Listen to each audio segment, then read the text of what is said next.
பண்டைய தமிழ்நாட்டில் திருநள்ளாறு என்ற ஊரில் ஒரு சிறுவன் வசித்தான்.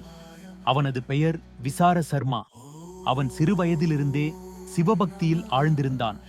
அவன் அப்பாவான அக்னிபாத சுவாமிகள் வேதங்கள் மற்றும் வேத முறைகளை படிப்பதிலேயே அதிக ஈடுபாடு கொண்டிருந்தான்.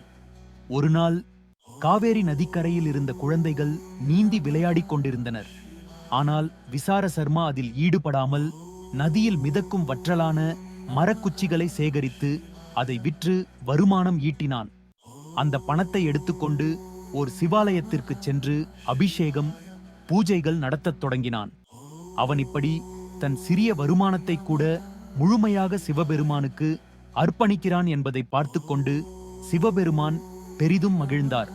இதைத் தொடர்ந்து ஒரு நாள் விசார சர்மா குலத்தருகில் இருந்த குட்டி மாடுகளை உண்ணும்படி உணவளிக்கிறான்.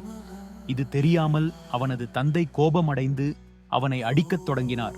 ஆனால் விசார சர்மா தன் செயலில் எந்த தவறும் இல்லை என்று எண்ணி தந்தையின் தண்டனையையும் பொருட்படுத்தவில்லை. இந்நிலையில் சிவபெருமான் நேரில் தோன்றி, "நீ எனக்காக செய்த தொண்டு மிகவும் அருமை. இனி நீ சண்டேச நாயனார் என அழைக்கப்படுவாய்" என்று ஆசீர்வதித்தார். மேலும் அவருக்கு தொண்டை மண்டலத்தில் சிறப்பான இடமும் அளித்தார்.